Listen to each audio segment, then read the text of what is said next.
Setidaknya ada 10 komisioner KPU daerah, ada 3 komisioner KPU daerah melaporkan KPU Republik Indonesia atau KPU Pusat ke Dewan Kehormatan Penyelenggara Pemilu atau DKPP. Pelaporan ini merupakan lanjutan dari somasi yang dilayangkan ke KPU Pusat tetapi tidak mendapatkan respon. Apa betul langkah ke DKPP ditempuh karena Bawaslu sudah kadung mengatakan tidak menemukan bukti kecurangan berkaitan dengan verifikasi partai politik. Kita bahas bersama narasumber sudah bergabung Pak Toto Haryono, anggota Bawaslu. Selamat malam Pak Toto. Selamat malam, Bu.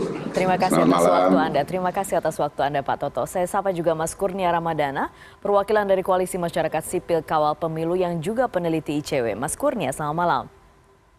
Selamat malam, Mbak Putri. Assalamualaikum. Waalaikumsalam warahmatullahi wabarakatuh. Saya pertama kali ke Pak Toto. Pak Toto, setelah ada respon kemarin dari Bawaslu yang kemudian mengatakan bahwa tidak ada indikasi kecurangan berkaitan dengan verifikasi partai politik yang berlangsung berjenjang di beberapa tingkat daerah. Apa yang kemudian mendasari kesimpulan Bawaslu ini, Pak Toto? Kami tidak pernah mengatakan bahwa tidak ada pelanggaran ya. Kami ada pelanggaran sejak mulai verifikasi faktual sampai penetapan partai politik. Kami ada beberapa penanganan pelanggaran sampai penyelesaian perbedaan pendapat yang ditampung dalam proses permohonan sengketa. Ada 99 pelanggaran yang kita temukan selama proses itu. Juga penyelesaian sengketa ada 13, ada 21 permohonan penyelesaian yang kita selesaikan dan 1 yang terakhir kemarin bisa kita mediasi, bisa kita selesaikan Partai Umat. Jadi sudah bahwa kalau yang dikatakan tidak ada penekanan kepada KPU, kami memang belum menemukan kalau itu. Kalau untuk penekanan, apakah kami tahu penekanan? Belum. Sampai saat ini organ kita di bawah belum tahu ada laporan tentang penekanan KPU secara berjenjang. Ini yang belum. Kalau soal pengawasannya, kita dengan segala daya yang ada telah melakukan itu di seluruh wilayah Republik Indonesia ini. Buktinya apa? Ada. Terakhir kami masih menyelesaikan memediasi Partai Umat. Mau ada lagi tambahan, tapi tentu tidak bisa ditindaklanjuti karena termasuk objek yang dikecualikan. Karena apa? Sudah pernah kita tangani, ada 5 partai politik yang sudah mengajukan, kita tolak memang. Kenapa? Kalau dari beberapa hal yang kemudian Anda sampaikan tadi, itu apakah berlangsung di proses verifikasi faktual? Karena Ketua Bawaslu sudah mengaku belum menemukan bukti dugaan kecurangan selama proses verifikasi faktual partai peserta pemilu 2024, Pak Toto. Jadi yang ini yang mana, kemudian apa bedanya dengan yang Anda sampaikan baru saja? Yang disampaikan Ketua Bawaslu, kecurangan dalam arti penekanan itu tidak ada itu. Memang belum, tapi yang disampaikan adanya pelanggaran iya, dan itu hasil pleno kita. Yang dimaksud ketua itu adalah kecurangan yang dikatakan di media massa yang rame itu, semua kan ngomong ini ada kecurangan, mau MS kan, men-TMS kan dengan cara mengubah hasil, dengan menekan anggota KPU mulai dari tingkat kota, kabupaten, itu belum ada pidananya, kecurangan, tapi pelanggaran administrasi ada. Dan itu sudah disampaikan Ketua Bawaslu juga waktu press release. Jadi apa yang disampaikan Ketua Bawaslu tidak salah. Berarti saya ingin menyimpulkan sekarang dari pernyataan Anda. Bawaslu apakah menemukan kecurangan, bukti dugaan kecurangan selama verifikasi faktual itu, ya atau tidak, Pak Toto? Karena ini agak-agak menemukan pelanggaran. Menemukan pelanggaran. Pelanggaran, 99 pelanggaran administrasi. Jadi di Bawaslu ada begini, Bu. Ada pelanggaran administrasi, ada pelanggaran pidana, ada pelanggaran etik, undang-undang yang lain. Itu yang kita lakukan, terminologinya kecurangan itu masuk dalam frame itu. Kalau ada pelanggaran administrasi, apa itu? Pelanggaran terhadap tata cara, mekanisme, prosedur. Itu kita masukkan dalam ruang penanganan pelanggaran administrasi. Kalau ada perbedaan pendapat antara penyelenggara pemilu dengan peserta, dengan objek sengketa surat keputusan atau berita acara, itu kita selesaikan dalam ruang sengketa, penyelesaian sengketa. Kalau ada pelanggaran yang berkaitan dengan tindak pidana, kita salurkan melalui sentra Gakumdu. Iya. Kalau ada pelanggaran terhadap etik, misalkan kami menilai kalau ada perbuatan menekan, memaksa, yang di luar tata cara dan prosedur, itu etik kita limpahkan nanti itu ke DKPP. Itu yang disebut kecurangan dalam frame 5 kategori pelanggaran, Ibu. Oke, baik. Saya ke Mas Kurnia sekarang. Mas Kurnia, Anda tadi mendengar sendiri penjelasan dari Pak Toto. Silakan respon Anda atas ini, karena ini berkaitan dengan pernyataan yang kemarin dikeluarkan oleh Ketua Bawaslu dan ternyata dikatakan itu ternyata berkaitan dengan penekanan atau intimidasi yang ternyata tidak ditemukan. Ya, sejak Ketua Bawaslu, Pak Rahmat Bagja mengatakan belum atau tidak menemukan ada kecurangan dalam proses verifikasi faktual partai politik, atau lebih spesifik isu yang 2 minggu ini hangat diberitakan oleh banyak media nasional, sejak saat itu juga, detik itu juga, kami tidak lagi berharap kepada Bawaslu. Pertanyaan lebih lanjutnya adalah, isu ini sudah beredar masif di tengah masyarakat. Pertanyaannya adalah, apakah Bawaslu sudah mengetahui soal itu? Bukan hanya mengetahui, tapi mendalami. Kami khawatir ketahui saja tidak begitu, sehingga keluar statement seperti itu. Jelas sekali sebenarnya kalau teman-teman Bawaslu itu membaca berita, bahkan kronologinya disampaikan. Kami hari Minggu kemarin, Mbak Putri, baru gelar konferensi pers memberitahukan bagaimana perkembangan pos pengaduan.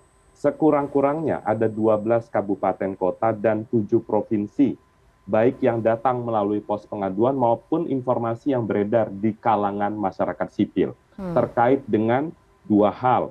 Satu, mereka merasakan intimidasi, satu dari jajaran struktural KPU Republik Indonesia, satu dari pejabat tinggi di KPU Republik Indonesia. Ada ancaman yang disampaikan, misalnya memutasi pegawai atau mungkin mengiming-imingi agar terpilih kembali. Bahkan kemarin saya juga menonton bagaimana tayangan CNN Indonesia memperlihatkan atau memperdengarkan pengakuan dari salah satu saksi yang mengatakan ada intimidasi secara langsung yang disampaikan oleh Komisioner KPU Republik Indonesia. Saya coba sampaikan, saat itu disebut dalam satu pertemuan kepada seluruh anggota agar tegak lurus, patuh terhadap perintah. Jika tidak patuh akan dirumah sakitkan. Apakah diksi di rumah sakitkan itu layak dan pantas diucapkan oleh seorang penyelenggara negara? Baru ketika dikonfirmasi oleh teman-teman jurnalis disampaikan itu hanya bercanda.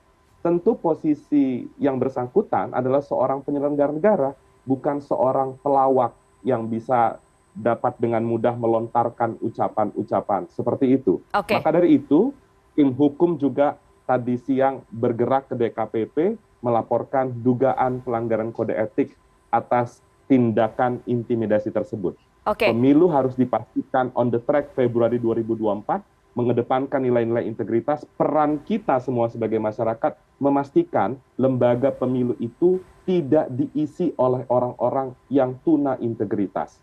Demikian. Oke, baik. Pak Toto, sebenarnya sejauh apa investigasi yang dilakukan Bawaslu? Bagaimanapun kan informasi ini sudah beredar, dan kalau misalnya saya melihat, saya mengutip yang beredar di media yang saya kutip dari CNN Indonesia, dari pernyataan Ketua Bawaslu sendiri. Bawaslu tingkat daerah ada nggak sih perintah itu, buktinya apa? Katanya ada WA yang beredar, mana WA-nya? Kan tidak ada. Maksudnya sejauh apa kemudian Bawaslu betul-betul serius untuk menganggap memang masalah ini ada dan melakukan investigasi atas masalah ini, Pak Toto? Pertama, salam terima kasih kepada Mas Kurnia yang juga sudah peduli terhadap integritas dan proses pemilu ini. Kami sangat menghargai itu. Tapi khusus untuk kegiatan yang disampaikan kecurangan dalam terminologi penekanan, apa yang dilakukan ketua, perintah ketua sudah jelas. Melakukan investigasi kepada seluruh jajaran. Maka beliau mengatakan belum diketahui. Kenapa? Sudah dilakukan penelusuran ke provinsi, kabupaten, kota, apakah mengetahui, apakah ada laporan, apakah ada dugaan. Sampai itu disampaikan belum. Yang kedua, tentu kami tidak bisa memaksa apa yang disampaikan Mas Kurniawan. Silakan lapor ke kami. Bagaimana kami tahu kalau Mas Kurniawan dicubit? Wong saya tidak tahu di dekatnya Mas Kurniawan. Saya tanya temannya Mas Kurniawan, benar nggak Mas Kurniawan dicubit? Sampai saat ini belum tahu. Dan saya tidak punya kompetensi untuk menilai itu. Kalau itu kami ada laporan, kami amat sangat berterima kasih. Dan sudah kita sampaikan dan ketua sampaikan. Kalau yang berkaitan penegakan silakan lapor kepada kami dan itu akan kami limpahkan ke DKPP. Karena memang bukan domain kami, bukan wewenang kami untuk menilai apakah itu pelanggaran etik atau bukan. Yang menilai adalah DKPP. Itu yang bahwa kawan-kawan sudah melapor ke DKPP, itu jalan yang sudah tepat dan benar. Pak Toto. Lapornya ke DKPP. Iya. Kami juga kami juga berterima kasih kalau ada, tapi kami tentu akan limpahkan itu. Kita ada proses begini, Bu. Setiap laporan dugaan itu kita lakukan kajian. Apakah kajian dalam laporan yang memenuhi syarat formil, materialnya, buktinya ada. Setelah itu baru kita telusuri dugaannya apa. Pidanakah, penanganan anggaran administrasikah, pelanggaran etika, undang-undang yang lainkah? Nah, ini kita sampaikan salur-saluran. Yang bisa kita selesaikan, sudah kita selesaikan. Penanganan sengketa, ada 21, sudah kita selesaikan. Kita tidak boleh menolak setiap laporan. Kalau ada laporan yang masuk, pasti kita sampaikan dalam status laporan. Kenapa kok tidak ditindaklanjuti oleh Bawaslu? Dan itu dipublish dan itu bisa dilihat. Karena itu kami bersyukur kawan Kurniawan sangat kami hormati jika bisa bekerja bergandengan. Inilah bagian dari kerjasama pengawasan partisipatif dan gotong royong. Kami tidak mampu sendiri. Tapi dengan bantuan masyarakat, kawan-kawan pegiat pemilu, kawan-kawan pemerhati pemilu, itu adalah mitra strategis kami dan kami sangat menunggu kita bergandengan tangan bersama. Ayo menciptakan pemilu yang berintegritas. Iya, Pak Toto, saya ingin konfirmasi lagi sebenarnya. Jadi saya ingin memastikan apakah kemudian dari katakan, saya mengutip pernyataan Anda, ada 21 sengketa yang sudah diselesaikan. Dari 21 itu atau mungkin dari sengketa lain yang saat ini masuk ke Bawaslu, memang betul ada dugaan atau ditemukan ada pengubahan secara sengaja 3 partai politik di beberapa wilayah dari TMS menjadi MS.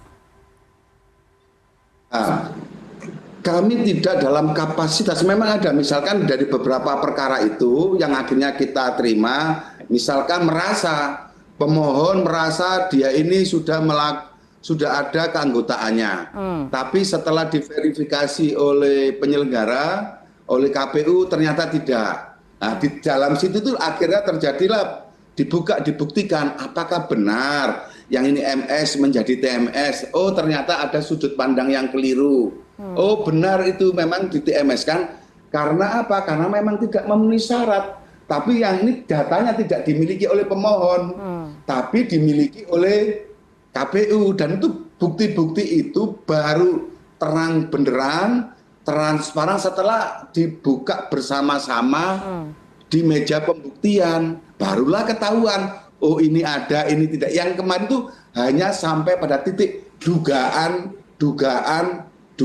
Nah, kalau sudah di persidangan sampai detail kita buka, sehingga MS menjadi TMS. Kenapa TMS? Kenapa MS? Buktinya apa dugaan itu?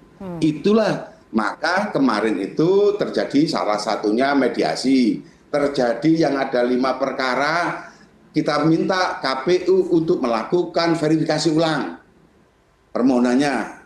Lalu ada lagi yang sudah kita tolak, memang tidak terbukti, dugaan-dugaannya tidak terbukti. Jadi ada beberapa dari 21 itu yang memang kita tolak, kita terima sebagian atau seluruhnya. Jadi itu karena ada bukti-bukti yang ada, tidak sekedar dugaan. Oke, Mas Kurnia, kalau misalnya melihat yang mendengar yang disampaikan oleh Pak Toto tadi, Bawaslu memiliki sistem, memiliki skema, apakah kemudian dari teman-teman koalisi masyarakat sipil masih menganggap ini tidak cukup dan tidak cukup juga untuk memulihkan rasa kepercayaan ya? Karena saya lihat itu yang menjadi masalah saat ini.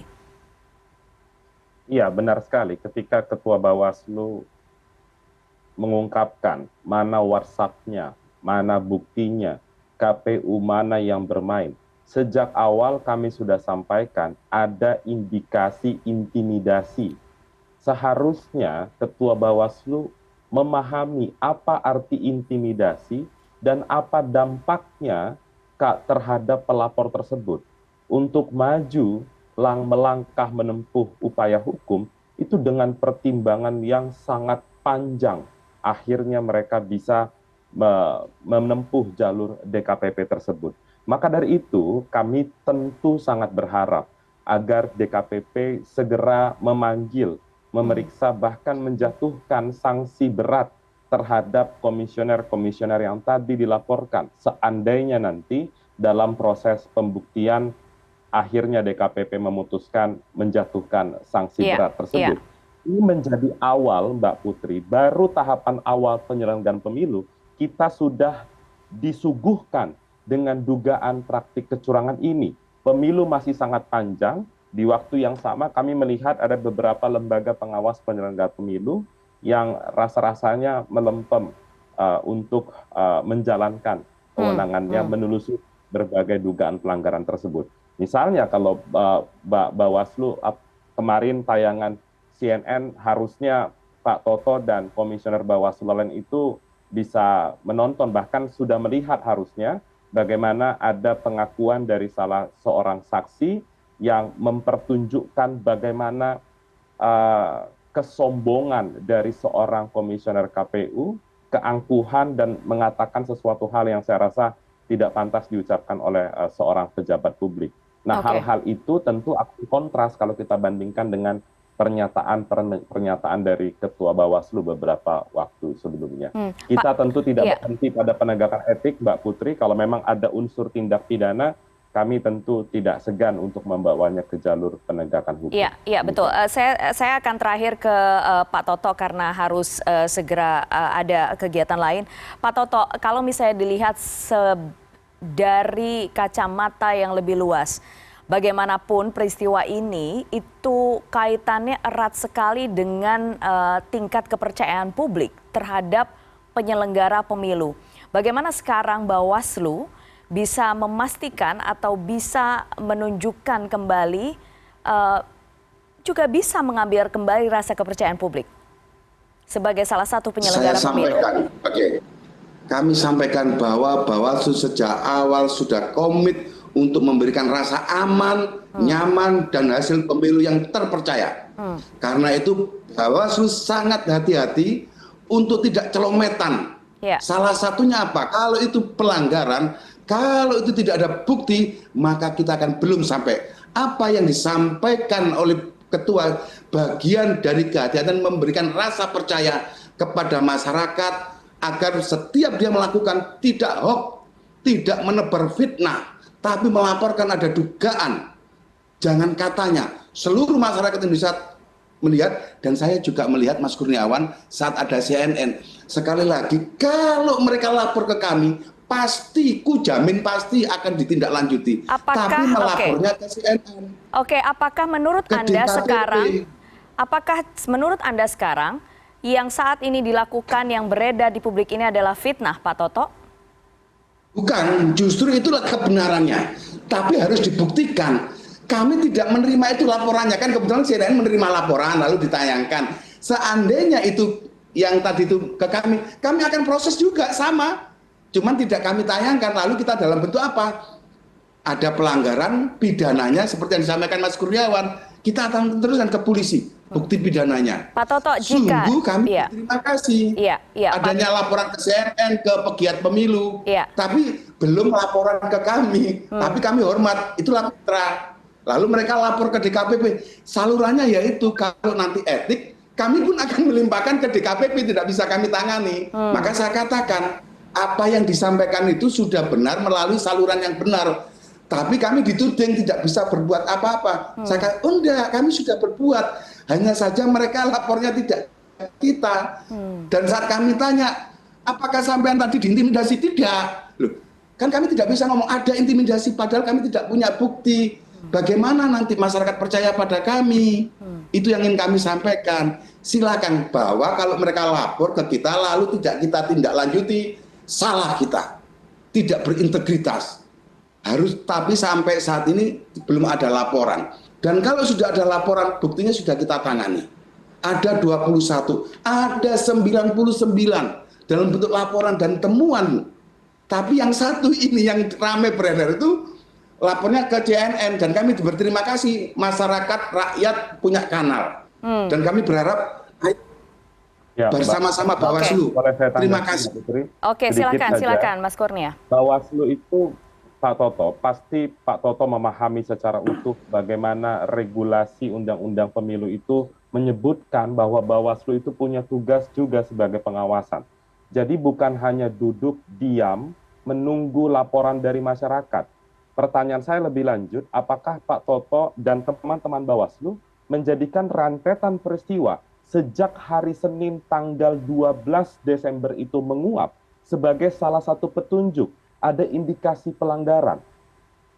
Apakah masyarakat atau mungkin penyelenggara pemilu daerah yang menerima ancaman dan intimidasi? Pak Toto tentu membaca beberapa pemberitaan, itu bukan anonim, secara jelas disampaikan namanya, berasal dari daerah mana, bukankah itu merupakan petunjuk?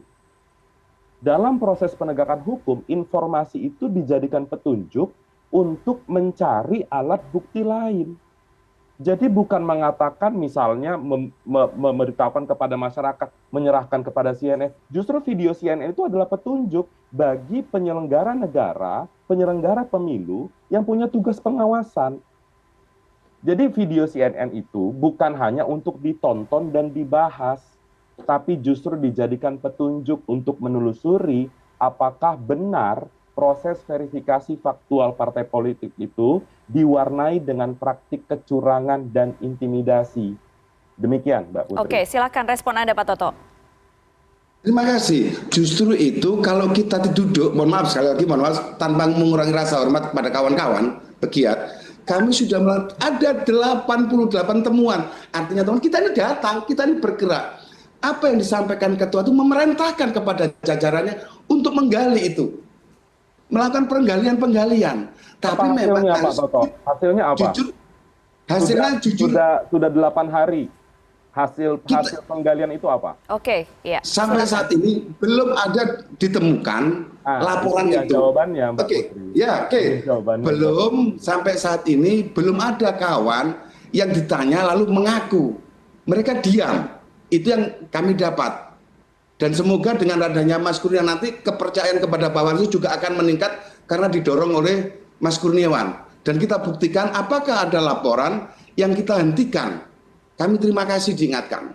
Kami tidak anti kritik, berterima kasih, koreksi, dan kami akan selalu memperbaiki kinerja kami.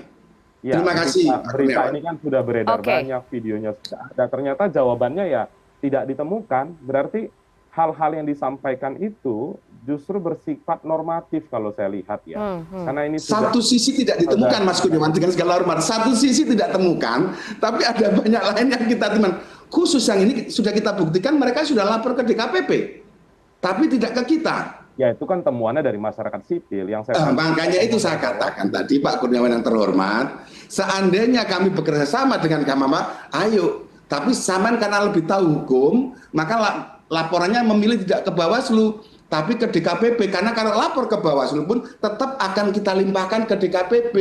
Karena sampai sudah paham. Jadi memang perspektifnya berbeda. Kalau kami berharap Bawaslu itu proaktif, sedangkan Pak Toto ini berharap Bawaslu itu duduk tenang sambil itu mohon maaf, itu pernyataan Pak Kurniawan yang sangat tidak tepat. Kalau saya duduk diam, Bawaslu tidak ada ada temuan 88 itu. Tidak ada penyelesaian sengketa 21. Sudut pandangnya yang berbeda. Pak Toto. Pak Toto tadi 80-an tadi itu tanggal berapa? Baik, Mas Kurnia, Pak Toto. Kita sampai kemarin masih menyelesaikan sengketa. Baik, tahu sendiri. Mas Kurnia, Pak Toto, jadi, saya sudahi diskusi ini karena sudah tidak kondusif lagi. Terima kasih Pak Toto sudah bergabung malam hari ini di CNN Indonesia. Kami tunggu terus tentunya berkaitan dengan apa yang mungkin nanti akan ditemukan oleh Bawaslu ke depannya. Terima kasih Pak Toto malam hari ini sudah bergabung. Saya ke Mas Kurnia sekarang. Pak Kurniawan, salam hormat kami semua. Iya, terima kasih. Assalamualaikum warahmatullahi wabarakatuh. Waalaikumsalam warahmatullahi wabarakatuh. Mas Kurnia, saya bertanya kepada Anda sekarang. Apakah DKPP menurut Anda saat ini menjadi last resort? Last resort, Mbak Putri. Saya konkret sebagai langkah dari tim hukum yang sudah dititipkan kepercayaan oleh masyarakat. Maka dari itu kami berharap DKPP dapat menyusun langkah-langkah cepat, menerima laporan tersebut, menyidangkan, memanggil, memeriksa, dan lain sebagainya. Apa upaya lain? Kalau memang terbukti ada manipulasi informasi, manipulasi surat dan dokumen, maka ranahnya bukan penegakan etik, ranahnya adalah tindak pidana. Salurannya bukan ke DKPP, tentu ke aparat penegak hukum.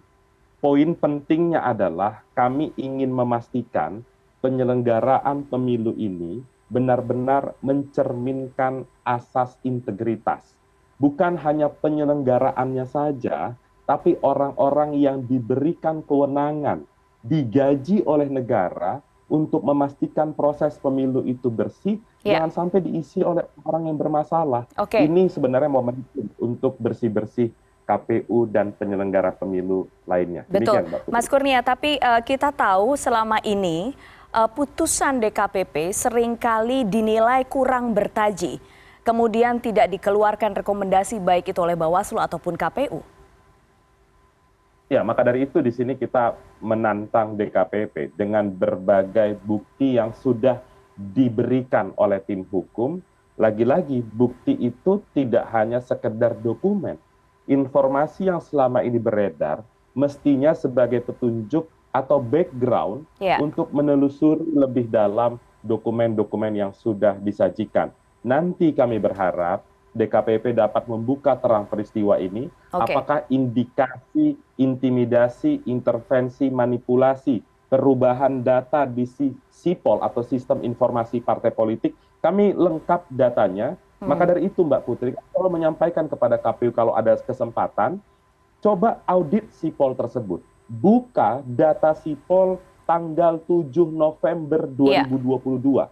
Kami ingin tahu apakah tanggal tersebut ada perubahan metadata atau tidak. Misalnya dari awalnya datanya, misalnya tidak memenuhi syarat menjadi memenuhi syarat. Tapi kan mereka selalu berdalih, mereka mengatakan SIPOL itu alat tidak terbuka. Padahal yang terbuka itu seremonialnya, bukan itu poinnya. Yang kami tanyakan adalah audit aplikasi SIPOL itu, tunjukkan kepada masyarakat. Demikian Mbak Putri. Baik. Mas Kurnia, terima kasih malam hari ini sudah bergabung. Bolanya sekarang ada di DKPP karena laporan juga sudah masuk. Sekalipun memang pasti ada proses administratif yang mengikutinya. Kita lihat nanti perkembangannya seperti apa. Semoga dalam waktu dekat. Mas Kurnia, terima kasih banyak. Malam hari ini sudah bergabung. Mohon maaf tadi saya salah sempat memanggil nama Anda. Dan kami sampaikan juga malam hari ini kami juga sudah mencoba untuk mengundang pihak KPU dan juga DKPP tapi berhalangan hadir. Mas Kurnia, terima kasih. Sehat selalu. Terima kasih Mbak Putri.